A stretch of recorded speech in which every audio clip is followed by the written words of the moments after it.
بعض صورتوں میں اللہ نے بعض تاثیرات رکھی ہے، جیسے فاتحہ ہے، شفا ہے، عافیہ ہے، وافیہ ہے، ناجیہ ہے، منجیہ ہے۔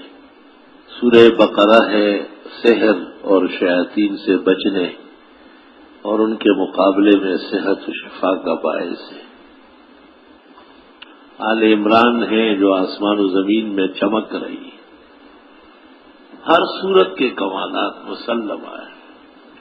آیت الکرسی ہے جس کی عظمت مانی ہوئی ہے، جو جن اور انس اور ناکارہ عناصر کے سامنے فولاد کے قلعے کی طرح بن کر پڑھنے والے کو محفوظ کرتی ہے۔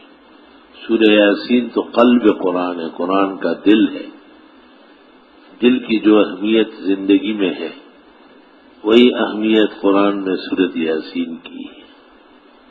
سورہ تغابن جو آج نماز میں پڑھی گئی ہے یہ کئی امور میں اکسیر ہے۔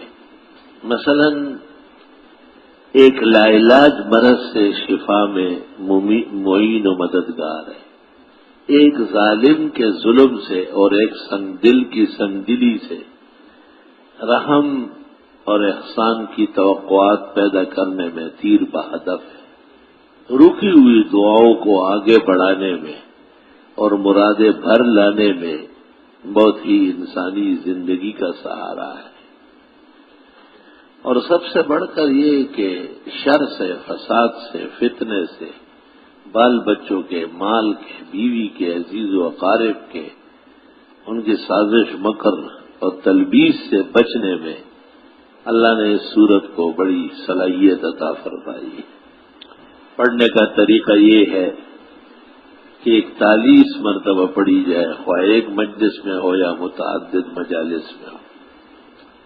صحت اجازت دے اور کوئی معنی نہ ہو اور عام دن ہو رمضان کے علاوہ تو 2-3 دن روزے بھی رکھے جائے جن میں یہ صورت پڑھی جاتی ہے۔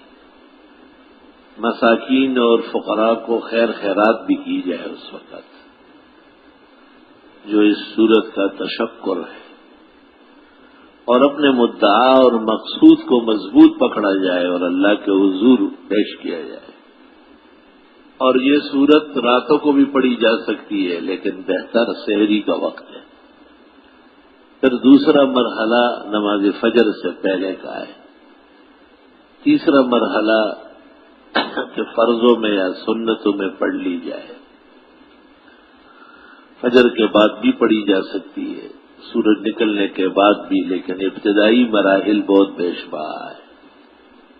جو شخص اس صورت پر قدرت پائے اللہ اسے عالم میں اقتدار اخلاقی اور ایجابی نصیب کرے گا۔ اسے زیب نہیں دیتا کہ وہ ناغہ کرے، سفر ہو یا حضر، بیماری ہو یا صحت، گھر ہو یا باہر۔ 18 آیات ہیں اس کے پڑھنے میں کیا 10-15 منٹ میں 41 مرتبہ آرام سے ہو جاتی ہے۔ کسی ایک مقصد کے لیے پڑھنا یہ ضروری نہیں ہے کہ صرف وہی کافی سمجھا جائے، سینکڑوں اوامر و عوامل نیچے لائے جا سکتے ہیں۔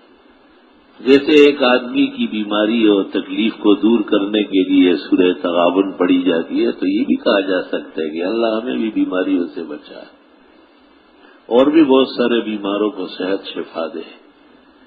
سب سے بڑی بیماری جو معاشرے میں ہے وہ شرک اور بدعت کی ہے، قرآن و سنت کے مقابلے کی ہے، دین سے روگردانی کی ہے۔ اس کے علاج و شفا کے لیے بھی اللہ کی بارگاہ اقدس پر دستک دی جائے، اور غائبانہ اور موجود ہر قسم کی تکالیف جسم میں، گھر میں، اولاد میں، اعزاء میں، معاشرے میں، قرابت میں، قوم قبیلے میں، شہر اور ملک میں، پورے عالم کے انسانوں کی خیر اور فلاح و بہبود کے لیے ایک تیر بہدف ساز و سامان ہے۔